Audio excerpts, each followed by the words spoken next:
il n'y a pas vraiment d'Europe de l'énergie, pour commencer. On va regarder les choses en face. On a une Europe de l'agriculture, on n'a pas d'Europe de l'énergie. Il y a des politiques énergétiques européennes. Il y a le 3x20, décidé en 2008. Mais tout le monde connaît ça, donc je ne vais pas m'étendre sur ce sujet, dont il n'est pas évident que tous les États membres satisfassent les engagements qu'ils ont pris, en particulier sur le sujet de l'efficacité énergétique, qui reste le parent pauvre, puisque, après avoir beaucoup bataillé, nous n'avons obtenu qu'un engagement contraignant à 17% et non pas à 20%, comme c'était prévu dans le 3x20. Et encore 17%, je demande à voir, pour un certain nombre de pays, dont le nôtre. Mais bon, on verra ça en 2020, nous ne sommes qu'en 2014. Donc, il y a cet engagement et il y a la perspective de 2030.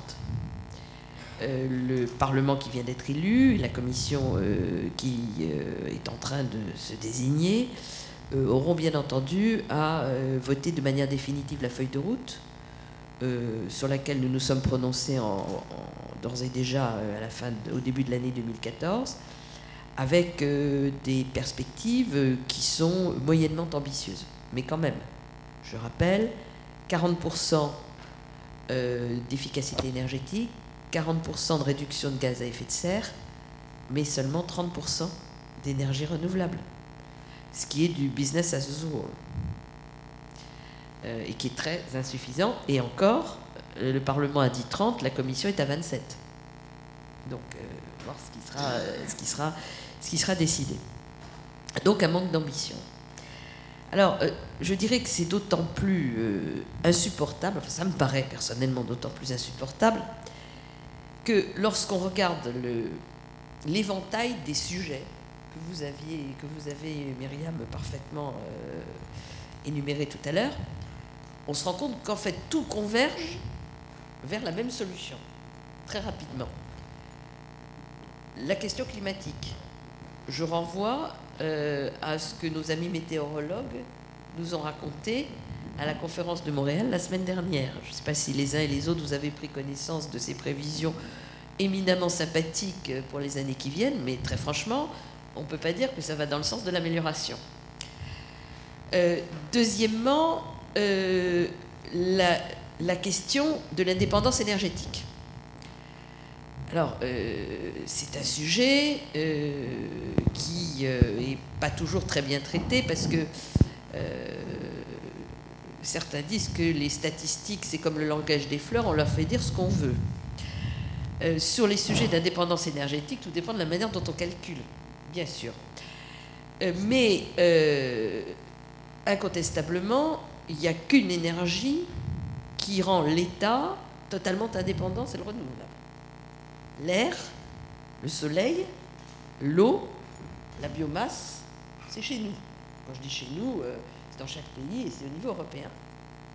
Le charbon, c'est encore un peu chez nous, mais pas beaucoup. Puis on en connaît les conséquences. Le pétrole, pas du tout chez nous. Le gaz, mis à part le gaz de schiste, dont on pourra dire un mot, pas chez nous. Et l'uranium, pas davantage. Pour ceux qui, régulièrement, oublient dans les statistiques, et c'est en cela que je faisais allusion tout à l'heure au langage des fleurs, oublient dans les statistiques que le nucléaire, c'est pas de l'indépendance nationale, puisqu'il faut bien aller chercher l'uranium au Mali ou au Niger, et nous savons tous les conséquences que cela peut avoir par les temps qui courent. Donc, la question de l'indépendance énergétique, qui me paraît extrêmement importante, parce qu'indépendance énergétique, c'est non seulement la balance commerciale, je rappelle quand même que ça coûte à l'Europe plus de 500 milliards par an, cette affaire-là, nous 70, c'est-à-dire l'équivalent de notre déficit, mais également l'indépendance politique. Parce que quand vous êtes pieds et poings liés à votre fournisseur d'énergie, c'est ensuite très difficile d'avoir une politique indépendante. Donc l'indépendance énergétique. Troisièmement, la réindustrialisation. Le sujet de la réindustrialisation au niveau européen comme au niveau français est évidemment un sujet qui est au cœur de tous les débats. Parce que pas de réindustrialisation, pas de réappropriation ou d'appropriation de nouvelles technologies, de brevets, donc d'entreprises, donc d'emplois. Or, s'il y a bien un domaine, alors pardonnez-moi, moi je suis assez rifkinienne dans ma démarche, mais s'il y a évidemment un domaine dans lequel on peut se réindustrialiser, ou se réindustrialiser, c'est celui des énergies renouvelables mariées avec les nouvelles technologies de l'information et de la communication.